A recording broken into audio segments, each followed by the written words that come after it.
Good afternoon students. तो कैसे हैं आप सब। मैं साहिल रावत, आपका इंग्लिश मेंटोर, स्वागत करता हूं स्टूडेंट्स आपका आज की क्लास में। तो चलते हैं सीधा क्लास की तरफ। और आज की क्लास में बच्चों हम जो चैप्टर हमने लास्ट क्लास में डिस्कस किया था, if I were you, beehive English का आपका ये चैप्टर था, रिटन बाय डुगलस जेम्स। इसके क्वेश्चन आंसर्स को आज की क्लास में हम क्या करेंगे स्टूडेंट्स, डिस्कस करेंगे। तो चलते हैं सीधा स्मार्ट बोर्ड की तरफ और अपने क्वेश्चंस को देखते हैं। तो पहले आपके पास थिंकिंग अबाउट द टेक्स्ट का क्वेश्चन आता है। First question is on your screen that says, At last a sympathetic audience. ठीक है, ये एक सेंटेंस आपको गिवन है बच्चों। ये सेंटेंस कहां से, आपके ही टेक्स्ट से लिया गया है, इस चैप्टर से लिया गया है। फर्स्ट पार्ट ये कह रहा है कि हु सेज दिस, इस सेंटेंस को आखिर कौन कहता है। ठीक है, at last a sympathetic audience.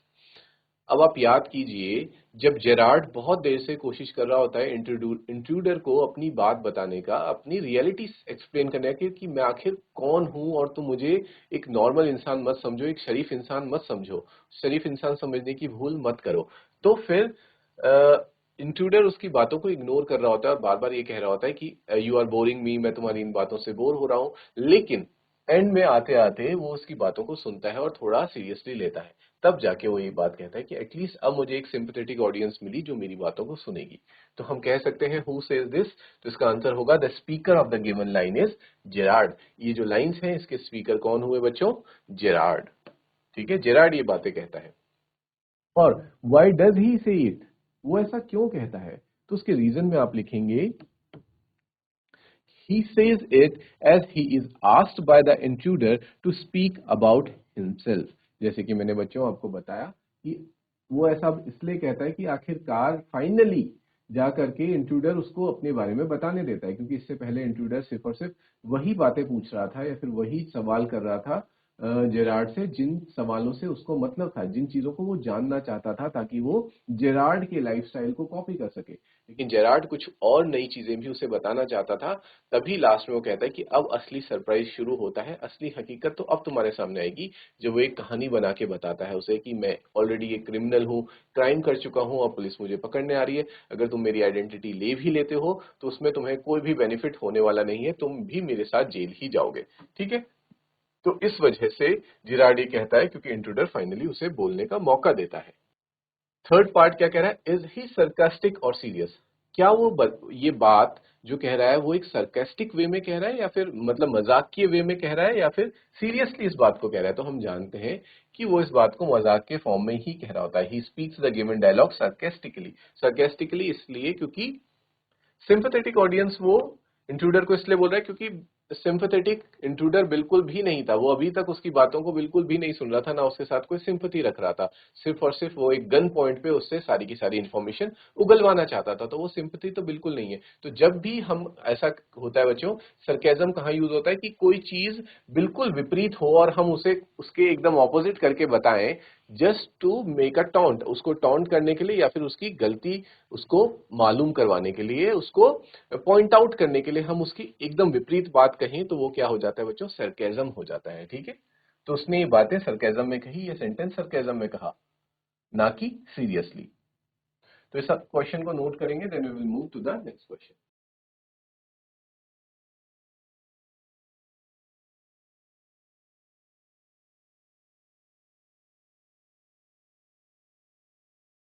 तो let's move to the next question. अगला क्वेश्चन क्या कह रहा है students, why does the intruder choose Gerard as the man whose identity he wants to take on। कि आखिरकार इंट्रूडर, वो पूरे शहर में कई सारे लोग हैं, किसी की भी आइडेंटिटी, किसी की भी पहचान को छीन सकता था, उसकी पहचान ले सकता था, लेकिन वो सिर्फ और सिर्फ जेरार्ड को ही क्यों चुनता है कि मैं इस पर्टिकुलर पर्सन की आइडेंटिटी को लूंगा। ऐसा क्यों करता है वो, तो इसका आंसर देखिए, Gerard looks much like the intruder.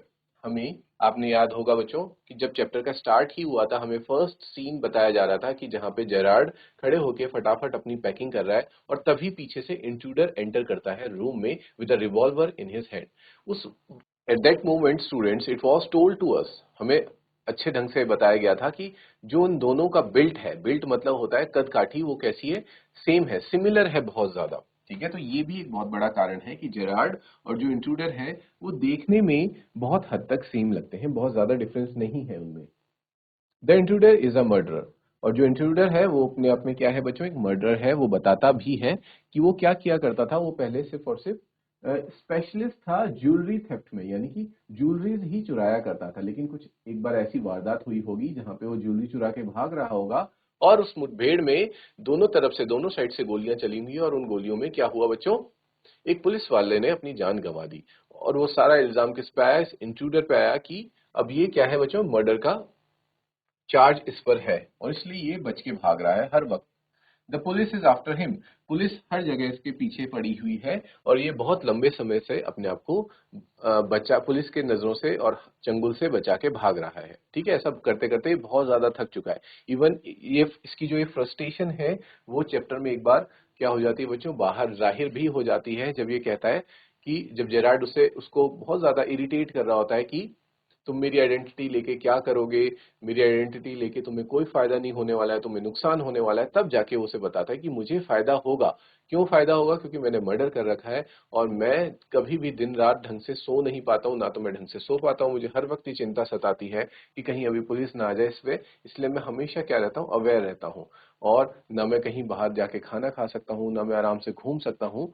लेकिन जब मैं तुम्हें देखता हूँ कि तुम कितने इजीली क्या करते हो, जब तुम्हारा मन होता है अपने घर में आते हो, अपनी कार उठा के टाउन में चले जाते हो, घूमते हो फिरते हो और फिर वापस आ जाते हो, और मुझे भी तुम जैसी लाइफ ही चाहिए। He hopes he can easily impersonate Gerard, escape being caught, और उसे लगता है कि वो बहुत ही इजीली जेरार्ड को कॉपी करके क्या करेगा, जेरार्ड की आइडेंटिटी ले लेगा और पुलिस के चंगुल से बच के भाग जाएगा। ठीक है बच्चों, क्योंकि जेरार्ड की आइडेंटिटी ले ली तो फिर उसकी खुद की आइडेंटिटी खत्म हो जाएगी और पुलिस उसे कभी भी ढूंढ नहीं पाएगी। उसे ऐसा लगता है, और जो लेविश लाइफ और एक कंफर्टेबल लाइफ उसे ऐसा लगता है जो उसे चाहिए थी, वो जेरार्ड जी रहा है, तो वो उसकी लाइफ को उससे क्या करना चाहता है बच्चों, छीनना चाहता है। ठीक है, इसीलिए अब आपको अपना आंसर मिल गया है क्वेश्चन का। इसलिए वो चूज करता है जेरार्ड को, क्योंकि वो सभी लोगों को, ऐसा नहीं कि उसने डायरेक्ट जेरार्ड को ही चूज किया होगा, उसने बहुत लोगों को क्या किया होगा, बहुत लोगों पे रिसर्च किया होगा, सबको अपना टारगेट बनाया होगा, लेकिन उन सभी टारगेट्स में से उसे जो बेस्ट टारगेट लगा, जिस जैसी लाइफ वो खुद भी जीना चाहता है, वो उसे लगी जेरार्ड की लाइफ, इसलिए वो जेरार्ड को चूज करता है एज अपना टारगेट। आई होप स्टूडेंट्स ये क्लियर है आपको।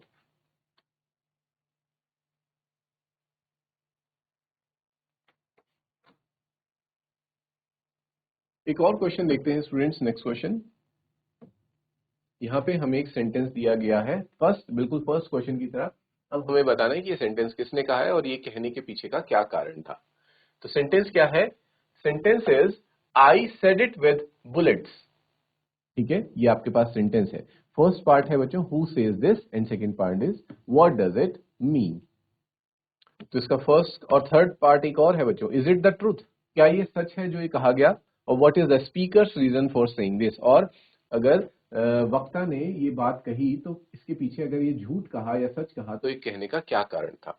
ठीक है, तो इसको आप जानते ही हैं बच्चों, ये कौन कहता है, जेरार्ड ये कहता है कि जब इंट्रूडर उसे मौका देता है कि चलो ठीक है, तुम इतने देर से बोल रहे हो कि तुम्हारा पास्ट भी कुछ अच्छा नहीं है, उसमें भी कुछ बुरी कंडीशंस आई थी, तो आखिरकार वो क्या था। इस पे जेरार्ड बताता है कि मेरा पास सही नहीं था, मैं भी तुमसे बड़ा, एक बहुत बड़ा क्रिमिनल हुआ करता था, और एक बार इसी तरह से क्राइम के दौरान क्या हुआ, एक सिचुएशन में मैं फंस गया जहां पे मुझे उस मैटर को कैसे सॉल्व करना पड़ा, बुलेट से सॉल्व करना पड़ा, और बुलेट से सॉल्व करने का मतलब क्या होता है कि मुझे किसी को शूट करना पड़ा। ठीक है बच्चों, तो ये बात कौन कहता है, जेरार्ड ये बात कहता है। जेरार्ड से दीज लाइंस, या फिर जेरार्ड सेज दिस। सेकेंड, इसका मतलब क्या है, it means that when things went wrong, जब चीजें गड़बड़ हो गई। ठीक है, क्योंकि शुरुआत में कोई भी बुलेट यूज नहीं करता, शूट नहीं करता, लेकिन जब चीजें बहुत ज्यादा हाथ से बाहर निकलती गई, he had used his gun to shoot someone for his escape, अपने आप को वहां से भागने के लिए, जान बचा के भागने के लिए उसे किसी को क्या करना पड़ा बच्चों, शूट करना पड़ा, यानी कि मारना पड़ा। और लास्ट पार्ट क्या था बच्चों, याद करो कि क्या जो स्पीकर ने बात कही कि मुझे किसी को शूट करके भागना पड़ा, वो सच था, वॉज इट ट्रू और इट फॉल्स। तो ये क्या था बच्चों, no it is not the truth, ये सच नहीं था। हम जानते हैं, हमें एंड में आते आते पता चल गया था कि जेरार्ड ने ये सिर्फ और सिर्फ एक स्टोरी क्रिएट करी थी, एक पूरा का पूरा नाटक बनाया था, ताकि वो क्या कर सके, इंट्रूडर को अपने शिकंजे में फंसा सके, अपने जाल में फंसा सके, इसलिए वो ये सारी कहानियां बुन रहा था। It is not the truth, the speaker says. तो फिर स्पीकर, अगर ये ट्रूथ नहीं है तो स्पीकर क्यों बोलता है? स्पीकर इसलिए बोलता है दिस टू सेव हिमसेल्फ, ताकि वो अपनी जान बचा सके from getting shot by the intruder, नहीं तो इंट्रूडर उसे ही मारने वाला था। आपको पता ही है बच्चों, इंट्रूडर इसी मकसद से यहाँ आया था। इंट्रूडर जेरार्ड को बहुत पहले से नोटिस कर रहा था और आज वो आया ही इस मकसद से था कि वो वहां जाएगा। पहले कुछ बेसिक बेसिक क्वेश्चंस, जो जानकारियां, वैसे तो ऑलमोस्ट सभी सभी जानकारियां उसने निकाल दी हैं जेरार्ड के बारे में, लेकिन कुछ इन्फॉर्मेशन अभी भी ऐसी है जो जेरार्ड के मुंह से वो सुनना चाहता है। तो वो इन्फॉर्मेशन उसने ले ली थी और उसके बाद वो क्या करता, जेरार्ड को वहीं पे शूट कर देता, उसको ठिकाने लगा के, और खुद जेरार्ड बन जाता। ऐसा वो करने ही वाला था, तब जाके ड्यू टू हिज, हम कह सकते हैं प्रेजेंस ऑफ माइंड, अपनी प्रेजेंस ऑफ माइंड का यूज करते हुए और अपने काम माइंड का यूज, शांत रहते हुए, पेशेंस के साथ काम लेते हुए, जो जेरार्ड है वो इस प्लान को तुरंत बनाता है और ये कहानी उसके सामने नरेट करके उसे समझाता है, ताकि वो खुद शूट होने से बच पाए। सो आई होप स्टूडेंट्स ये क्वेश्चन भी आप लोगों को क्लियर हो गया है।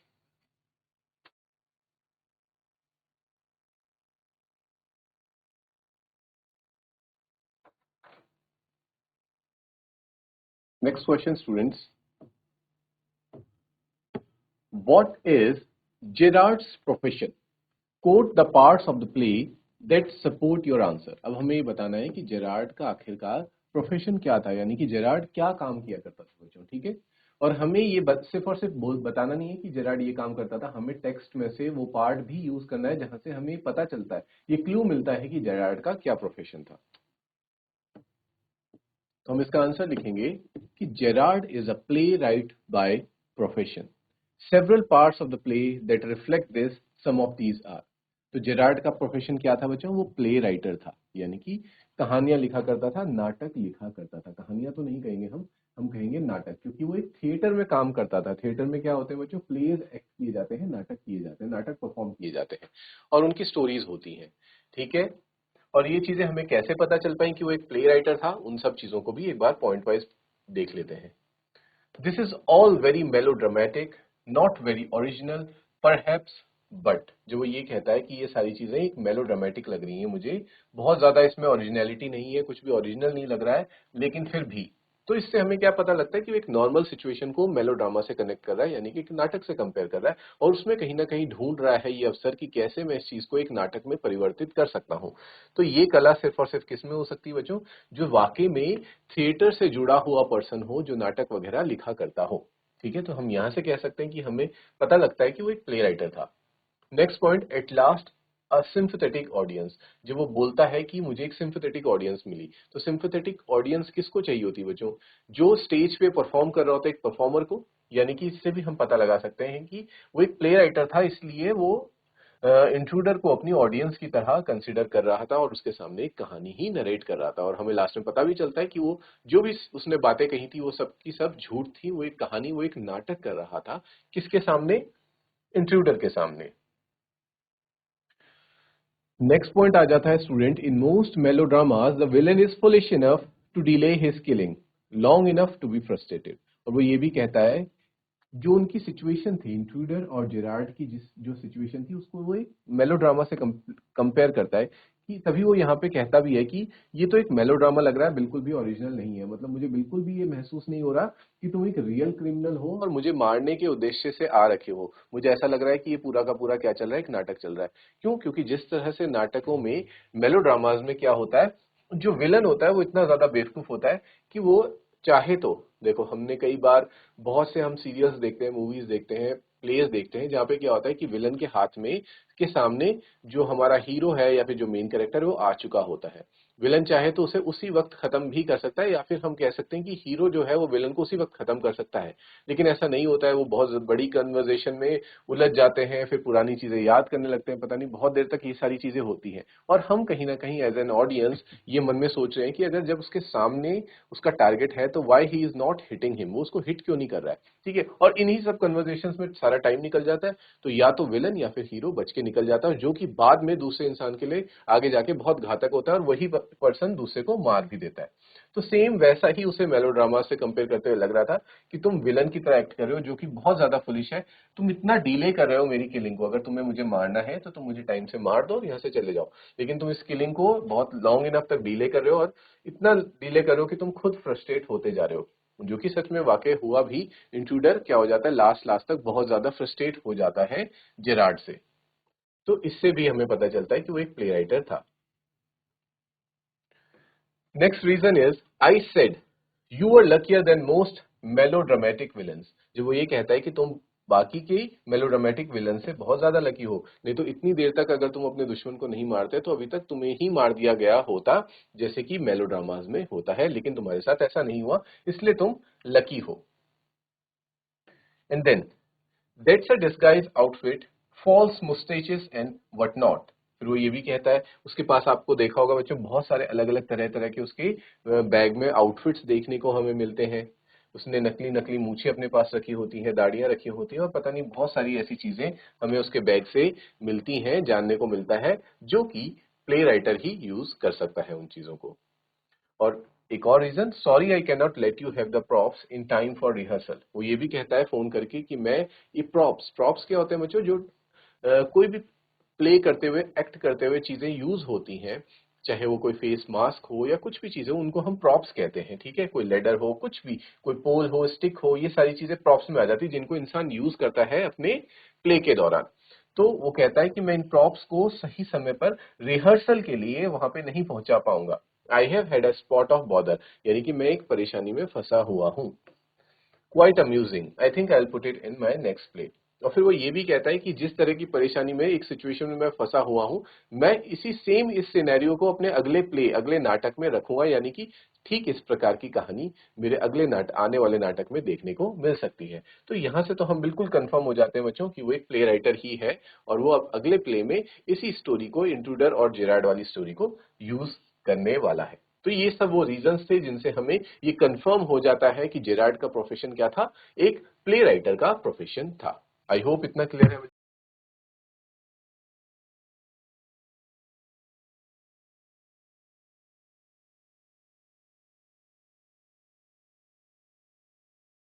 Now let's see the next question students. फिर से आपको एक सेंटेंस गिवन है, एक लाइन गिवन है, अब आपको देख के इसे बताना है कि ये लाइंस किसने कही है। You will soon stop being smart. तुम तुरंत ही जो होशियार बनने की कोशिश कर रहे हो, तुम्हारी सारी की सारी होशियारी अभी की अभी निकल जाएगी। ये लाइंस कौन कहता है, who says this, why does the speaker से इट, और जो स्पीकर है जो इन लाइंस को कह रहा है वो ऐसा क्यों कह रहा है, क्या कारण है ऐसा कहने के पीछे, और what according to the speaker will stop Gerard from being smart, और स्पीकर के अकॉर्डिंग ऐसी क्या चीज अब होने वाली है कि जेरार्ड स्मार्ट वर्क नहीं कर पाएगा, अपने आप को जो ज्यादा होशियार वो बन रहा है वो अपनी होशियारी नहीं दिखा पाएगा। तो ऐसा इंट्रूडर क्या करने वाला है, स्पीकर क्या करने वाला है। तो इसका आंसर आप कुछ ऐसे लिखेंगे बच्चों, सबसे फर्स्ट पार्ट का कि हु सेज दिस। तो इन लाइंस को कौन कह रहा है, इंट्रूडर। हम अच्छे से जानते हैं कि जब जेरार्ड उसे अपनी बातों में फंसाने की कोशिश कर रहा था, इंट्रूडर समझ रहा होता है इस बात को कि ये मुझे क्या कर रहा है, ट्रिक करने की कोशिश कर रहा है। तो ये कहता है कि तुम ज्यादा स्मार्ट बनने की कोशिश मत करो। तो ये सारी लाइंस कौन कह रहा है, इंट्रूडर कह रहा है। नेक्स्ट, वो ऐसा क्यों कहता है, the speaker says it to frighten Gerard. वो ऐसा इसलिए कहता है ताकि वो जेरार्ड को डरा सके, क्योंकि वो भी हैरान था इस बात को देख करके कि instead of having a revolver in front of him, उसके सामने उसके इंट्रूडर के पास रिवॉल्वर है, लेकिन जेरार्ड के चेहरे पे हमें एक भी शिकन, डर के मारे शिकन देखने को नहीं मिलती है। और इंट्रूडर भी इस बात को लेकर हैरान होता है कि ये मुझसे डर क्यों नहीं रहा, और इस उसको डराने के लिए वो कहता है कि मैं तुम्हें हर्ट कर सकता हूं, तुम्हें चोट पहुंचा सकता हूं, इसलिए तुम ज्यादा होशियार मत बनो। और लास्ट वाले क्वेश्चन का आंसर कि ऐसी क्या चीज थी जो जेरार्ड को स्मार्ट बनने से रोक सकती थी। तो इसका आंसर होगा, according to the intruder Gerard would stop being smart once he knew that what was going to happen to him. क्योंकि इंट्रूडर ये सोचता है कि जेरार्ड अभी मुझसे इसलिए नहीं डर रहा क्योंकि इसको नहीं पता कि मैं यहाँ किस रीजन से, किस पर्पज से, किस मोटिव के साथ आया हूँ। इसे लग रहा है कि मैं यहाँ पे कोई छोटी मोटी चोरी करने आया हूँ और चोरी करके यहाँ से चला जाऊंगा। इसे नहीं पता कि मैं इसे बहुत लंबे टाइम से स्टडी कर रहा हूँ, देख रहा हूँ, और आज इसका लास्ट डे है। आज मैं इसे मार दूंगा, इसका मर्डर कर दूंगा और इसकी आइडेंटिटी ले लूंगा। तो ये चीज इंट्रूडर को लगता है कि जेरार्ड को नहीं पता, और इसलिए ये मुझसे डर नहीं रहा। The intruder's plan was to kill Gerard and take over his identity. उसकी आइडेंटिटी वो लेना चाह रहा था. He felt that when Gerard would know this, he would stop being smart. और जब ये बात जेरार्ड को पता चल जाएगी कि आज मेरा आखिरी दिन है, तो फिर वो होशियार बनना बंद कर देगा. तो इसी के साथ बच्चों हमारे जो क्वेश्चन आंसर्स हैं इस चैप्टर के इफ आई वर यू के कंप्लीट हो जाते हैं. We will meet in the next class. Till then take care, have a good day and thank you students.